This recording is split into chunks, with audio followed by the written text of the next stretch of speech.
அண்மைச் செய்தி. கரூர் கூட்ட நெரிசல் சம்பவம் தொடர்பான வழக்கில் தவேக பொதுச் செயலாளர் புசி ஆனந்த் மற்றும் இணை பொதுச் செயலாளர் நிர்மல்குமார் முன்ஜாமீன் கோரி மனு தாக்கல் செய்துள்ளனர். கூடுதல் விவரங்களை செய்தியாளர் சந்திரன் வழங்க கேட்கலாம். சந்திரன், வணக்கம். மேலும் விவரங்களை சொல்லுங்க. வணக்கம். தமிழகத்தின் வெற்றி கழகத்தின் பொதுச் செயலாளர் புசி ஆனந்த் மற்றும் கட்சி நிர்வாகி நிர்மல்குமார் ஆகியோர் உயர்ந்த மதுரை அமர்வு முன்ஜாமீன் கோரி வழக்கினை தாக்கல் செய்துள்ளனர். அது செப்டம்பர் 27 நடைபெற்ற நிகழ்வு முற்றிலும் எதிர்பாராது, துரதிருஷ்டமானது. கட்டுப்படுத்த முடியாத கூட்டம் கூடியதாலும் போதுமான காவல்துறை பணியமர்த்தப்படாதமே இந்த நிகழ்வு காரணம். அனுமதி கோரிய போது குறிப்பிட்டதை விட அதிக அளவு தொண்டர்கள் குவிந்ததன் காரணமாக இந்த நிகழ்வு ஏற்பட்டது. தமிழக வெற்றி கழகத்தின் தலைவர் மற்றும் நிர்வாகிகளால் பெண்கள் மற்றும் குழந்தைகள் பொதுக்கூட்டத்துக்கு வர வேண்டாம் என தொடர்ச்சியாக வலியுறுத்தப்பட்டுள்ளது. காவல்துறை உரிய வகையை வைக்க தவிர்த்தனர்.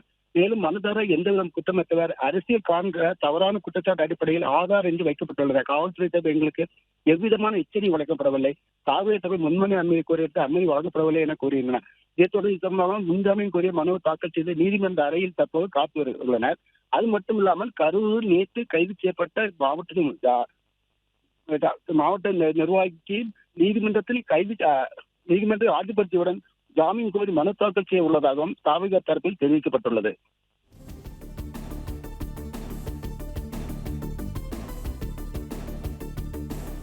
பிளே ஸ்டோர் மற்றும் ஆப் ஸ்டோரில் இருந்து பாலிமர் செயலியை QR கோடு மூலம் பதிவிறக்கம் செய்யுங்கள்.